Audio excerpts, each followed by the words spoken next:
Bareskrim Polri melalui Direktorat Tindak Pidana Perempuan dan Anak serta Tindak Pidana Perdagangan Orang atau DIT-PPA-PPO menggelar fokus group discussion bertajuk Sinergi Antar Lembaga untuk melindungi hak-hak anak yang berhadapan dengan hukum.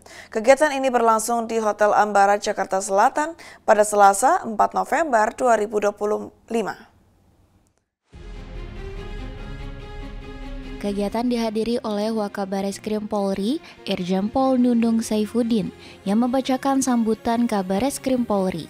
Turut hadir Menteri Pemberdayaan Perempuan dan Perlindungan Anak Arifah Fauzi, Direktur PPA-PPO Bareskrim Polri, Brigjen Pol Nurul Azizah, serta perwakilan dari KPAI, Komnas HAM, dan Kemendikbudrismen dan kalangan akademisi.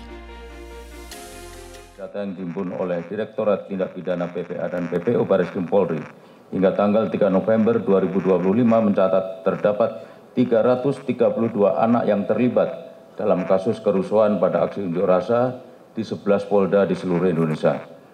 Jumlah yang tidak kecil dan di balik angka itu ada cerita-cerita kemanusiaan yang perlu kita pahami. Adapun rinciannya adalah sebagai berikut. Di Polda Jawa Timur menempati angka tertinggi dengan 144 anak, kemudian Polda Jawa Tengah sebanyak 77 anak, Polda Jabar 34 anak, Polda Metro 36 anak, serta sisanya tersebar di Polda DIY, NTB, Lampung, Kalbar, Sulsel, Bali, dan Sumsel. Dari total 332 anak tersebut, 160 anak telah menjalani diversi, 37 anak ditangani dengan pendekatan restoratif justice, 28 anak berada pada tahap 1, berkas tahap 1, kemudian 73 anak berada pada tahap 2, sementara 34 anak sudah P21. Yang menarik, lebih dari 90% dari mereka adalah pelajar, mulai dari SMP hingga SMA atau SMK. Bahkan ada yang masih mengikuti program kejar paket. Sebagian besar terseret bukan karena niat kriminal, tetapi karena ikut-ikutan, termobilisasi atau tidak memahami konsekuensi hukum dari tindakannya. Melalui forum ini, Polri mendorong penegakan hukum yang humanis dan adil dengan mengutamakan aspek pemulihan dan pendidikan bagi anak.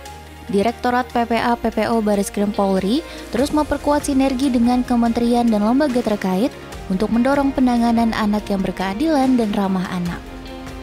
Jadi ini menjadi momentum yang penting untuk menyatukan langkah kita ingin membangun peta jalan nasional dalam penanganan anak yang berhadapan dengan hukum dengan semangat melindungi tanpa melemahkan penegak hukum, menegakkan hukum tanpa mengabaikan sisi kemanusiaan. Dalam forum ini saya berharap kita dapat melahirkan satu rumusan kebijakan lintas sektoral dalam penanganan anak bermasalah hukum yang terlibat dalam aksi sosial dan unjuk rasa. Kedua, membuat SOP, koordinasi antar lembaga, dan penerapan diversi serta restoratif justice. Ketiga, membuat action plan atau rencana aksi yang konkret dan dapat diterapkan di seluruh wilayah Indonesia. Dan terakhir, kita bisa menentukan strategi pencegahan, melakukan edukasi, literasi digital, dan penguatan peran keluarga serta sekolah agar anak tidak mudah terprovokasi untuk terlibat dalam aksi-aksi beresiko hukum. Di akhir sambutannya, Wakabareskrim Polri menyerahkan cenderamata kepada Menteri PPPA sebagai simbol penguatan sinergi dalam penanganan anak yang berhadapan dengan hukum. Polri melalui Direktorat PPA-PPO terus meningkatkan kapasitas penyidik, membangun ruang ramah anak di seluruh wilayah, serta meningkatkan koordinasi dengan Kemen PPA, Kemensos, Bapas, dan lembaga masyarakat untuk pendampingan anak. Kegiatan ini menjadi bukti nyata komitmen Polri dalam memperkuat sistem perlindungan anak yang terpadu dan berkeadilan. Dari Jakarta, Aisyah Barsyah, Andi Putra, Polri TV.